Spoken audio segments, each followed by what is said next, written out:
Bien, chers amis, bonjour. Nous sommes toujours en temps de guerre, et bien entendu, ce n'est pas fini. Nous sommes toujours dans les moments difficiles de la guerre de Gaza, et permettez-moi de revenir encore sur ces événements, mais à partir évidemment de nos maîtres, à partir du Zohar, à partir du Ramchal, et à partir de l'ensemble de nos maîtres des secrets. Nous rappelons que Dieu a créé avant la création et le monde d'Adam et de Ève, qui est notre monde, a créé par son souffle, qui est intimement lié au souffle universel, a créé à partir de 4 vaves, c'est-à-dire de 4 yud, mais avec une queue allongée, pour ceux qui connaissent un peu l'hébreu. Et à partir de ces 4 vaves, il a créé un carré. Ce carré étant évidemment remis en place, en ordre, pour former la lettre Mem. Nous avons dit que les vaves représentaient l'extériorité du Mem, que les vaves représentaient les nations. Et que véritablement, ces vaves sont reliés directement à la Réchimou, au Réchimou, pardon. Le Réchimou, qu'est-ce que c'est que le Réchimou? C'est la trace. La trace qu'a laissé Akadosh Baruch Hu, le maître de toute chose, en se retirant vers son infini. En retirant vers son infini, il a laissé, si vous voulez, une étincelle. Mais dans cette étincelle, il y a véritablement un makor, il y a une naissance, qui est ce qu'on appelle le cave à Elion, c'est-à-dire ce rayon de lumière infinie qui descend jusque dans notre monde. Et on a déjà dit les autres fois que ces différents mondes sont reliés entre eux, non seulement par un plan qui est un plan initial, un plan primordial, un plan initiateur, mais aussi par des fonctions qui sont complémentaires les unes par rapport aux autres. Ok, l'éclatement des vases selon le Harizal, le Hari Akadosh, eh bien, est dû au fait, il y a de nombreuses raisons, bien entendu, à cela. Nos maîtres sont d'accord pour dire qu'il y a de nombreuses raisons, mais le fait fondamental, c'est que le vase n'a pas réussi à concentrer en lui cette lumière, cette infime partie de lumière primordiale. Et évidemment, ils ont implosé.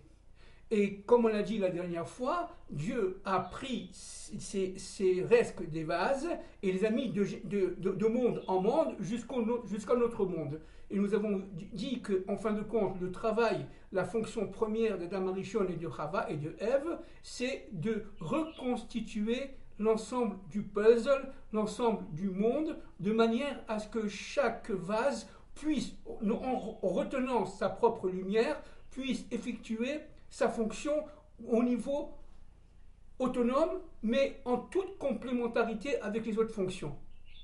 D'accord? Maintenant, en se retirant de notre monde, et dans cette trace-là, ok, Akadosh Baruch Hu a laissé un vide. Et ce vide-là, on l'a déjà dit de nombreuses fois, mais je le répète ici, c'est très important pour comprendre ce qui se passe au monde de Gaza, dans la guerre de Gaza, eh bien, ce vide-là a été, si vous voulez, rempli par des forces qu'on appelle les forces du mal et les forces d'Amalek. Qu'est-ce que c'est qu'Amalek? Amalek, c'est, si vous voulez, exactement le contrario d'Israël. Quand Dieu a créé Israël, il a créé son contraire. C'est-à-dire, si vous avez un mème qui est dans le monde d'en haut, dans le monde droit, vous avez aussi un mème de valeur numérique 40 qui est dans le monde d'en bas, dans le monde de l'obscurité. Et ce même qui est dans le monde d'obscurité est, si vous voulez, a été récupéré par les forces d'Amalek. Maintenant, dans le mot Amalek, vous avez évidemment les deux forces fondamentales qui sont Bilam et Balak, dans la paracha Bilam, pour ceux qui connaissent un peu la Torah. Si vous prenez le mot Balak et le mot Bilam, vous allez voir dans leur extrémité Amalek. C'est-à-dire que Amalek, qu'est-ce que c'est? Ce sont d'abord des forces de parole. Des forces de parole éhontées, fausses, mensongères. Des forces de parole qui conduisent à la haine. Parce que Amalek, si vous voulez, c'est non seulement le contraire des forces du bien, mais c'est le contraire de l'unité. L'Amalek, c'est la division. L'Amalek, c'est la séparation. Amalek, c'est l'éclatement. Amalek, c'est la destruction. Pourquoi? Parce que Amalek entend régner, en fait, sur Dieu, sur Dieu carrément, à la place d'Israël. C'est-à-dire que, véritablement, ces forces-là sont des forces maléfiques, mais pour cela, elles vont se regrouper à des forces militaires, des forces tactiques, des forces stratégiques, qu'on appelle dans la Torah les forces de Balak. Et comme par hasard, c'est pas pour rien que Balak, c'est un ancêtre de notre aïeul, n'est-ce pas, l'arrière-grand-mère du roi David, Ruth. Je ne sais pas si on s'en rend compte. Ruth descend de Balak. Or, Balak, lui, qu'est-ce que c'est? C'est un prince de Moab, sorcier, bien entendu, sorcier, mais seulement qui a une armée. Et donc, si vous voulez, lorsque l'armée de Balak et la parole mauvaise de Bilam se forment, eh bien, il y a la constitution d'Amalek. C'est ce qui se passe, évidemment, dans la bande de Gaza.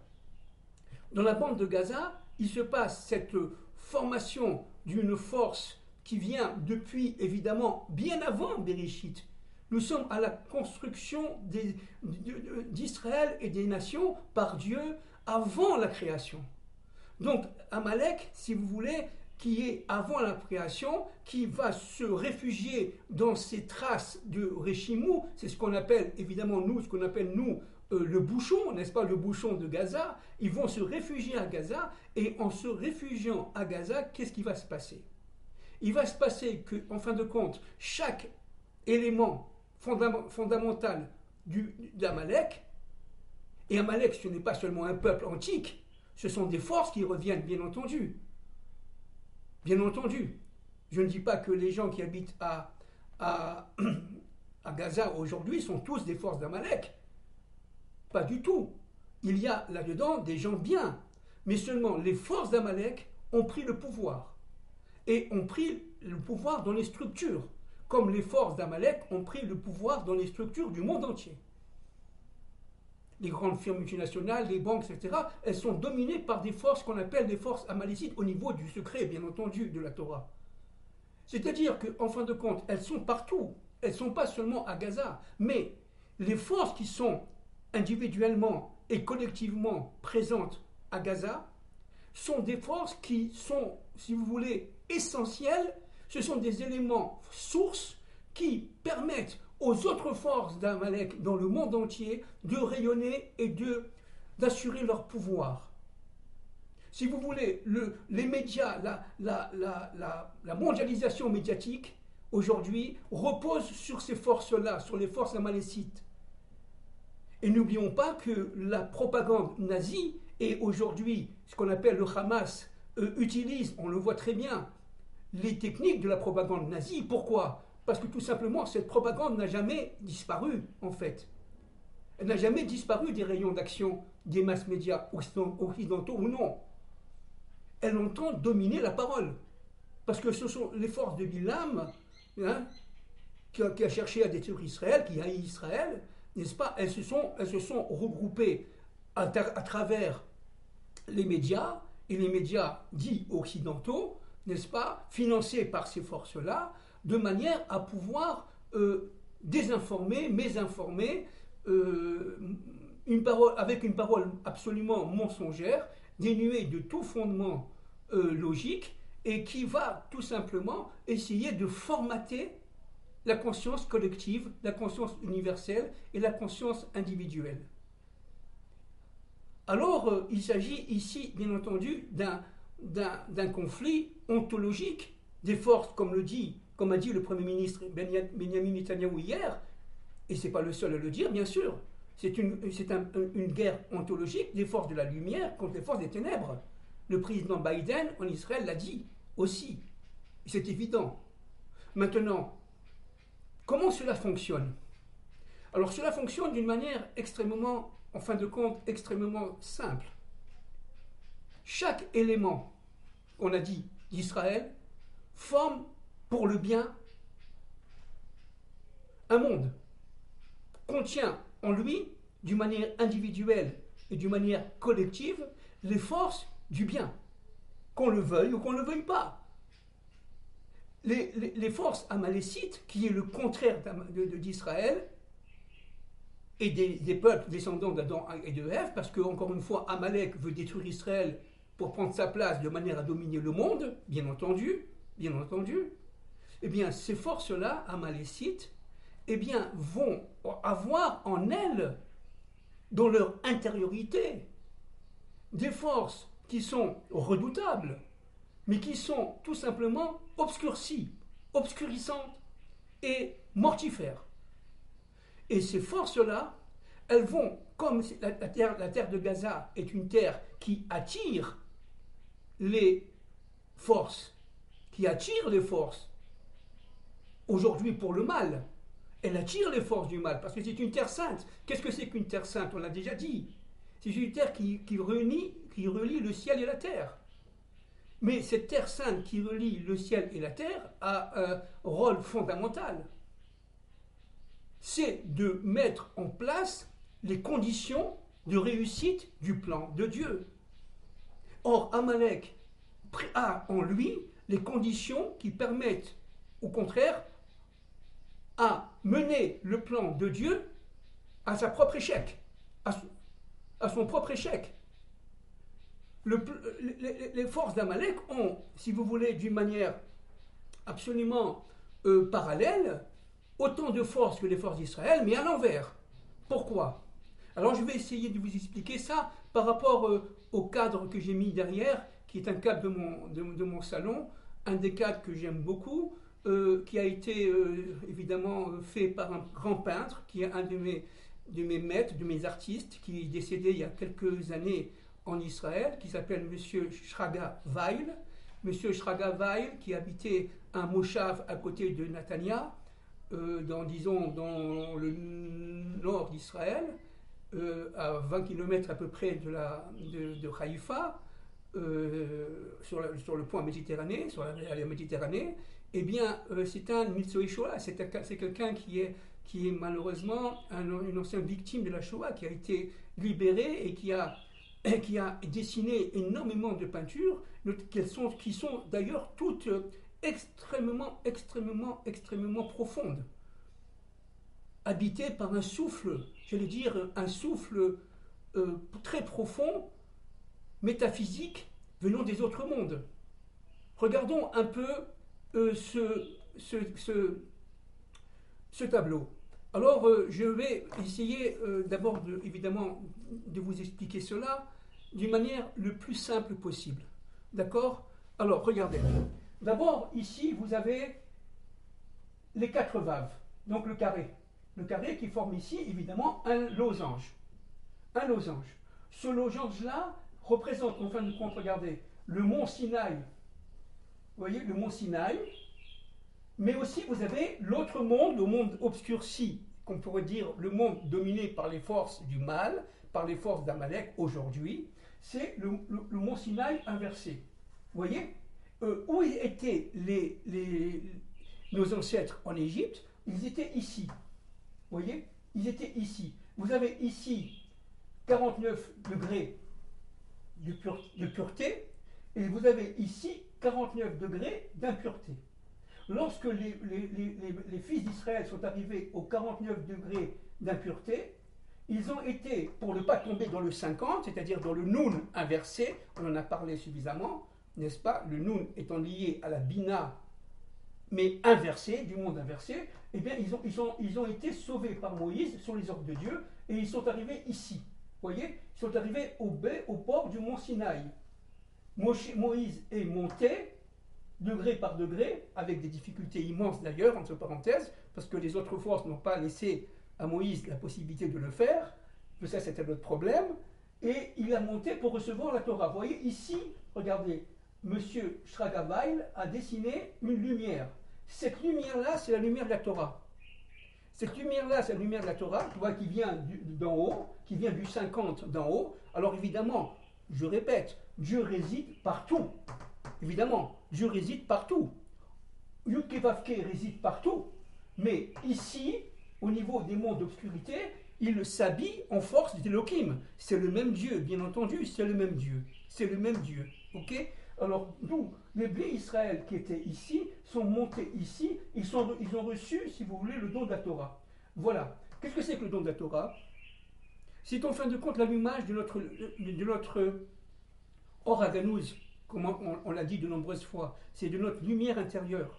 Et cette lumière intérieure qui est ici a été, si vous voulez, gravée, vous voyez, comme imprimée, si vous voulez, gravé, imprimé en nous au temps de Matan Torah, il y a 3500 ans avec Moïse.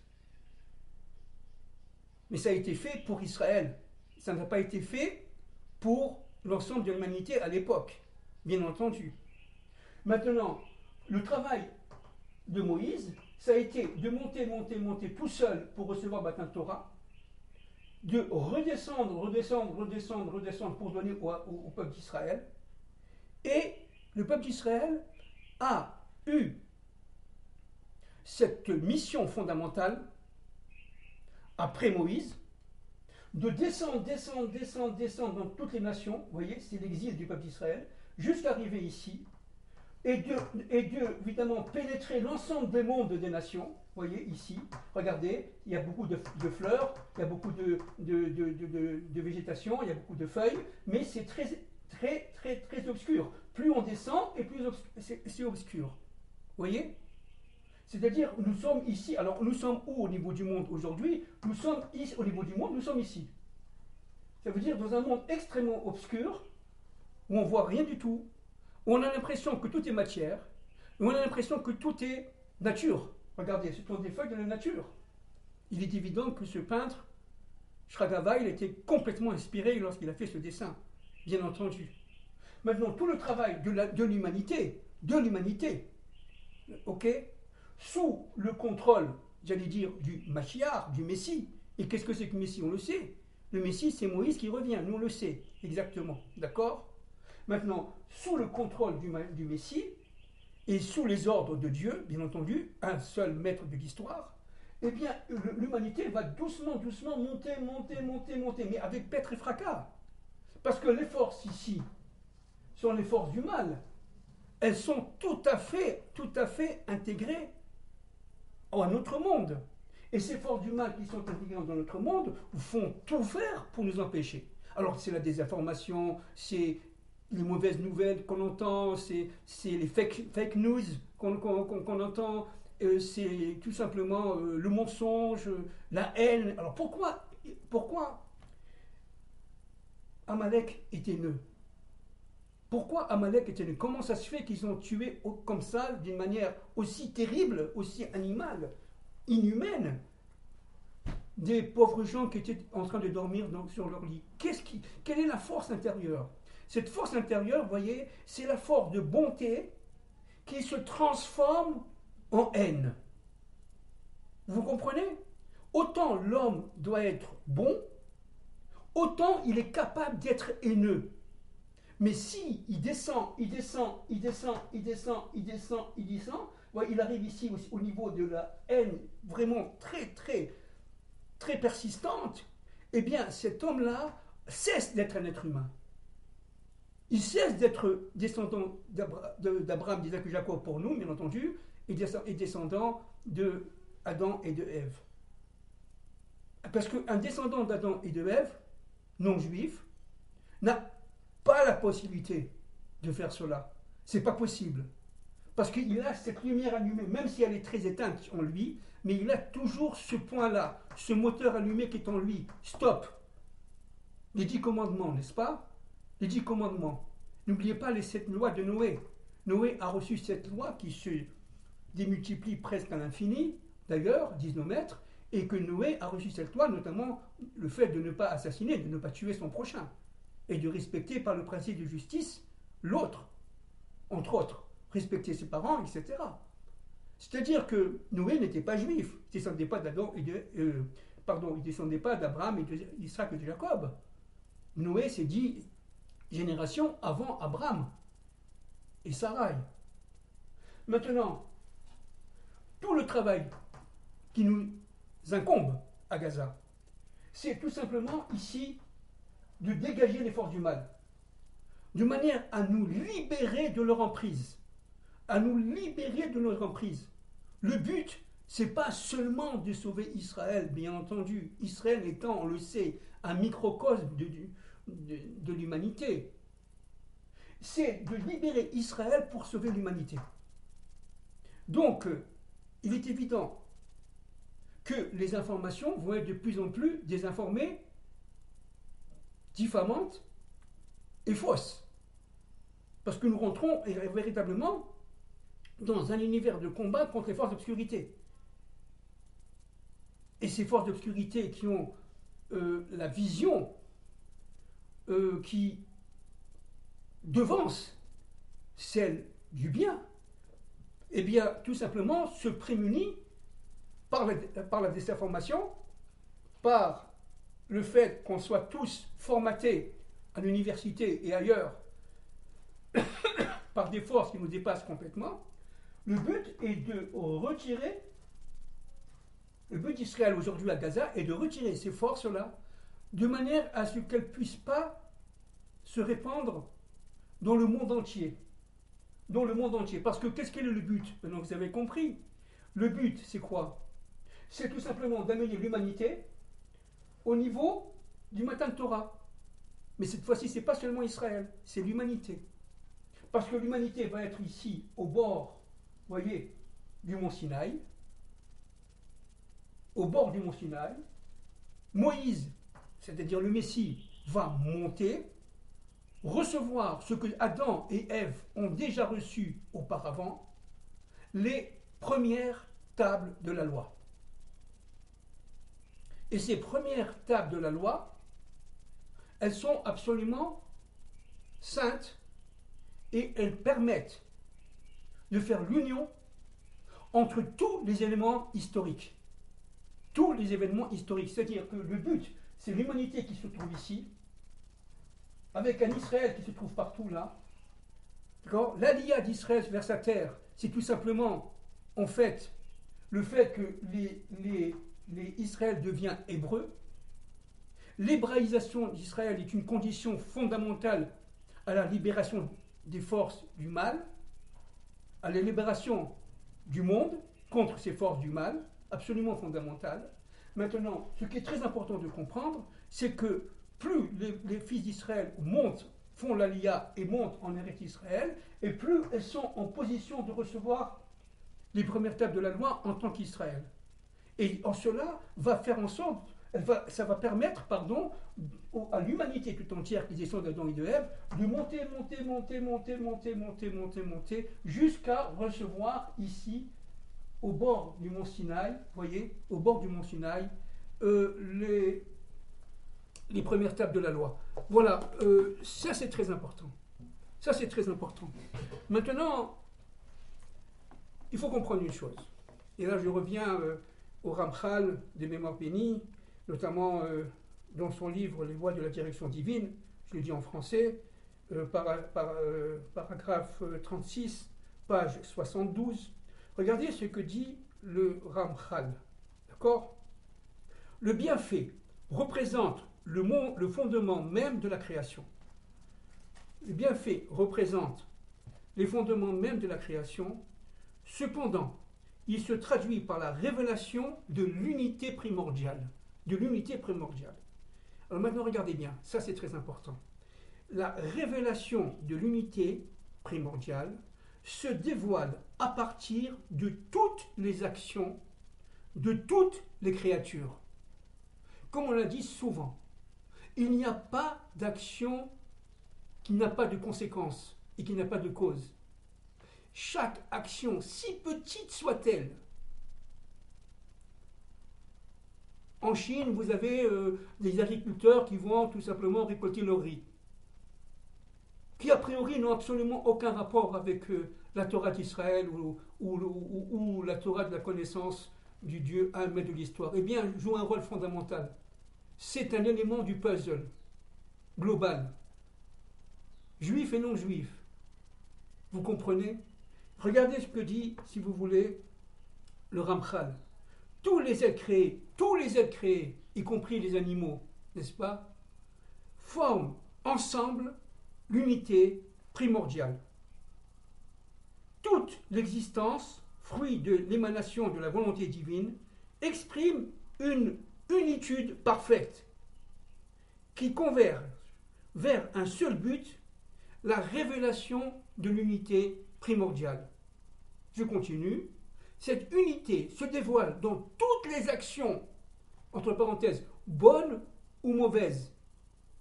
Je sais que je vais encore surprendre, mais le Ramchal, et ce n'est pas le seul, n'est-ce pas, il est très clair, à partir du Zohar, à partir du Harizal, même le mal joue son rôle. Dieu est tout. Dieu est le maître de toutes choses. Dieu est le maître du bien comme du mal. Et le travail du Messie, c'est tout simplement de redonner un sens à ce mal qui va perdre sa substance, qui va disparaître en tant que force, mais qui va s'insérer dans le bien. On va comprendre pourquoi il y a eu cette guerre de Gaza, etc., etc. Mais après, une fois que le Messie viendra, pourquoi? Parce que le Messie va nous faire monter, nous, Israël, nous les Hébreux, vers la Bina, vers le 8e degré, vers ce qu'on appelle l'intuition prophétique. Et c'est pour ça que le prophète dit qu'à ce moment-là, eh bien, même un enfant en Israël, même un vieillard en Israël, sera devenu prophète, homme et femme, prophète et prophétesse. Et cela pour le bienfait de l'humanité. Le but, je répète, cette unité se dévoile dans toutes ses actions, ainsi qu'à travers tous ces êtres créés, juifs et non juifs, animaux et humains par exemple, et tous leurs événements historiques, que ce soit des événements amicaux, des événements familiaux, que des événements, scolaires, des événements universitaires, des événements militaires, politiques, économiques, tout ce que vous voulez. Tous les événements qui sont juifs et non juifs rentrent dans un plan d'ensemble. D'accord? Je finis. Ce qui est contenu en lui, en Dieu, sous forme d'une seule réalité, voyez, parce que Dieu est un, il n'y a qu'une seule vérité, une seule réalité. Cette réalité, c'est l'unité, ce qui s'exprime sous forme de multiples existants différenciés. L'intelligence, je finis ici, suprême, a donc réparti les tâches entre tous les êtres créés afin de réparer le monde. Alors maintenant, juste un mot, pour finir, c'est quoi la réparation du monde? Eh bien, c'est le fait que tous les êtres créés soient à leur place juste, précisément selon la volonté divine et précisément selon l'ordre voulu par Dieu avant la création et à la création d'Adam et de Ève. C'est-à-dire faire resplendir le plan humain, mais à partir du plan divin. À partir du plan divin. Et à partir du plan divin uniquement. Tous les événements historiques, y compris les événements guerriers, les événements maléfiques, eh bien, ont un sens. Mais c'est un sens, on l'a déjà dit de nombreuses fois, caché. Donc, comprenons bien que le retour d'Israël sur sa terre ne peut être que prémisse, qu'annonciateur du retour des nations vers leur Dieu. Le retour d'Israël sur sa terre va lui permettre de se connecter, évidemment chacun à son niveau, quand Dieu veut, mais chacun selon sa vision intérieure, parce que nous, en Israël, ne sommes pas égaux, chacun a son niveau de perception, bien entendu. Pourquoi? On le sait maintenant, parce que chacun représente un monde dans l'universel. Et au niveau des forces du mal, c'est exactement la même chose. Dans les forces du mal, vous avez chaque individu qui représente un monde qui est certes obscur, certes dans le monde maléfique, mais ce monde-là existe. J'allais dire dans les autres mondes. Et donc, si vous voulez, le travail du Messie, c'est de reconstituer à partir du mont Sinaï droit, vous voyez ce que je vous ai montré tout à l'heure, grâce à la sortie d'Égypte, il y a 3500 ans d'Israël, mais aujourd'hui de l'humanité tout entière, de récupérer ces étincelles divines qui sont en nous, de manière à réparer, et c'est ça la réparation du monde, le tikkun olam en hébreu, et de réparer tout simplement l'ordre des choses qui ont été, si vous voulez, divisées, séparées, dans un monde de chaos. Il faut sortir du tohu pour entrer dans le bohu, si on tient en un langage biblique. Le tohu étant le monde du chaos, où tout implose, et ça c'est le monde, entre parenthèses, que cherche à édifier Amalek, et on passe du monde d'Amalek, une fois qu'Amalek sera détruit, et ça va maintenant à notre génération pas tarder, si Dieu veut, Bezrat Hashem, et à partir de ce moment-là, on rentrera dans le monde du bohu. Et le monde du bohu, c'est le monde de l'ordre. C'est le monde véritablement où chacun a sa place. Et où il n'y a pas d'éléments supérieurs à l'autre, il y a des éléments complémentaires aux autres. Mais c'est vrai qu'il y a des fonctions qui sont des fonctions supérieures. Le roi reste le roi. Le Mashiach reste le Mashiach, bien entendu. Mais seulement dans ce cadre-là, dans ce monde, si vous voulez, cette pyramide, vous voyez, cette pyramide structurelle, et n'oubliez pas que le mont Sinaï est une pyramide. Ok? Et que Moïse a fallu passer par de très nombreux tunnels pour pouvoir pénétrer et arriver devant Akadosh Baruch Hu. Et c'est pas pour rien qu'il y a des tunnels à Gaza. Parce que Gaza, qu'est-ce que c'est? Maintenant vous comprenez. C'est, en fin de compte, la concrétisation de ces tunnels inversés, dans ce mont Sinaï inversé, voyez, qui se trouve, encore une fois, je le répète, ici, voyez, ici, et notamment plus bas, ici, parce que l'humanité aujourd'hui est ici. N'oublions pas que si l'humanité descend plus bas, elle est détruite, parce qu'elle dépasse le 50e degré d'impureté. Et c'est ça que veut faire Amalek, pour régner, entre parenthèses. Vous comprenez? C'est-à-dire que l'humanité est aujourd'hui à la croisée des chemins. Il n'y a pas qu'Israël qui est à la croisée des chemins, c'est l'humanité tout entière. Il s'agit donc de faire corps. Ça veut dire de reconstituer les familles de la terre. C'est-à-dire que lorsque Abraham a été dans la paracha Lech Lecha, paracha de cette semaine, lorsque Abraham a été béni par Dieu, à travers Abraham vont être bénies toutes les familles de la terre. Mishpechot à Adama. Et tout le travail, voyez, c'est de faire en sorte que Adam puisse vivre dans le Adama. Vous voyez, c'est le même nom. Adam, Adama. Adama, ça veut dire la terre en français. Mais la différence entre Adam et Adama, c'est que Adama, il y a le et. Et le et étant féminin. Et le serpent, en attaquant la femme de Adam, ça veut dire Ève, a voulu atteindre le et, qui se trouve où? Dans le mot Adama, bien sûr. Mishpachot à Adama seront bénis, dit Dieu à Abraham. Mais c'est le et de Yud-Ke, Vav-Ke.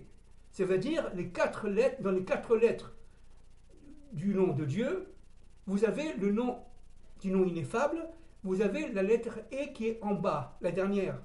Et tout le travail, c'est de la réparer. C'est ça la réparation du monde. La réparation du monde, c'est la réparation de ce et notamment du yud, on a déjà dit de nombreuses fois, mais je le répète, c'est très important, qui est, n'est-ce pas, en bas de ce vav inversé. Parce que la lettre E, vous le savez, c'est un vav, vous voyez, qui est recourbé, et vous avez ici la lettre yud. Alors maintenant, tout le travail, c'est de récupérer le et dans l'histoire, c'est-à-dire de le réparer. Dans tous les actes de l'histoire, dans toutes les civilisations, il y a eu une certaine réparation de ce et.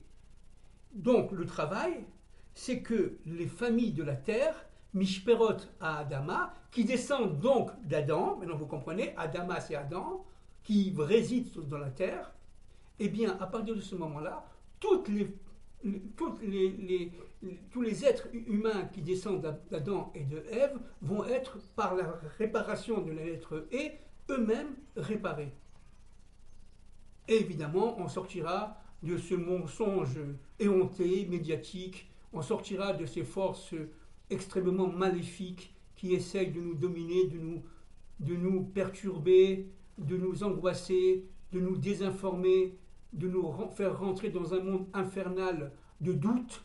N'oublions pas que le doute, pour finir, safek, en hébreu, a la même gematria, a la même valeur numérique que Amalek, 240. C'est-à-dire que le but d'Amalek, par la désinformation, par ses campagnes éhontées de mensonges, veut nous mettre le doute en nous.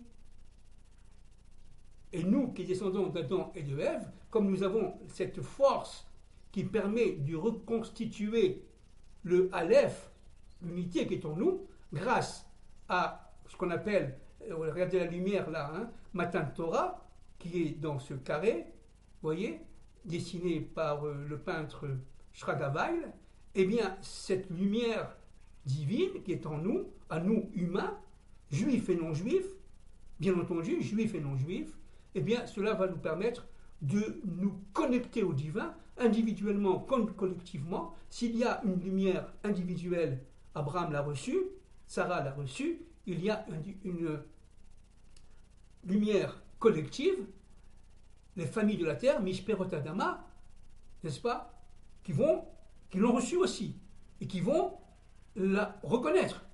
Et tout notre travail à nous, c'est de rétablir, si vous voulez, non, c'est pas le mot rétablir, qui va refléter, voilà, qui va refléter cette lumière qui est en nous. Donc, soyons encore une fois unis. J'oublie de dire une chose très importante, n'est-ce pas? On ne peut monter de gradation en gradation, vous voyez, d'échelon en échelon, que si on reste unis. Alors, qu'est-ce que c'est que l'union? L'union, c'est pas, si vous voulez, le fait qu'on soit tous les mêmes et qu'on soit tout simplement un dans l'uniformisation. Pas du tout. L'union, c'est la diversification des êtres à l'intérieur d'un plan d'ensemble qui réunit tout le monde. Le peuple d'Israël, pour être un, il doit d'abord connaître quelle est l'intensité de l'édification de chacun et quel est notre propre monde à chacun d'entre nous, Israël. Et ce n'est qu'à la fin qu'il peut y avoir, tout simplement, dit le marin de Prague, eh bien, la véritable union du peuple hébreu. Parce que l'union du peuple hébreu, elle a deux niveaux. Un premier niveau extérieur, on a déjà dit, et Baruch Hashem, aujourd'hui, grâce ou à cause de la guerre de Gaza, on passe d'une division éhontée, terrible, destructrice, mortifère, à l'union pour le bien, parce que tout le projet de Dieu, c'est pour le bien. Mais cette union-là qu'on vit aujourd'hui, elle est extérieure. Quand est-ce qu'on sera véritablement le peuple de Dieu, le peuple un de Dieu? Lorsqu'on recevra les premières tables de la loi. C'est-à-dire cette lumière à Ganouz, ce or à Elion, qui est, n'est-ce pas, dessiné par le peintre et qui est en nous. Donc on n'est pas encore dans l'unité absolue de Dieu. On est dans une unité en Israël aujourd'hui avec la guerre de Gaza, extérieure, d'extériorité. C'est déjà très important, c'est déjà fondamental, mais ce n'est pas suffisant. Et si vous voulez, l'universel, c'est exactement la même chose. Il faut qu'elle passe d'abord par une certaine unité, organiser les formes du bien, et y compris au niveau militaire. C'est ce qui commence à se passer avec les États-Unis d'Amérique, avec la France qui veut organiser une puissance d'attaque contre les forces du mal, etc. Oui, mais c'est très important, mais ce n'est pas suffisant. C'est pas suffisant. C'est une condition sine qua non. C'est une condition absolument nécessaire, mais non suffisante. Quand est-ce que ça sera suffisant? Lorsque l'humanité, grâce à Israël, et à partir d'Israël et de Jérusalem, recevra cette lumière qui est en elle, c'est-à-dire va être éclaircie à chacun d'entre nous, juifs et non-juifs, de manière à ce que chacun, chez les non-juifs, vont recevoir leur place inhérente à la création et à la volonté du Dieu un, mais de l'histoire. Donc c'est quelque chose d'absolument fondamental que nous vivons à travers la guerre de Gaza et à travers les guerres qui s'annoncent évidemment dans le nord et la guerre de Gog et Magog qui s'annonce aussi, la fin de la guerre de Gog et Magog, la dernière étape avant l'arrivée du Mashiach et le dévoilement du troisième temple de nos jours, si Dieu veut. Merci beaucoup.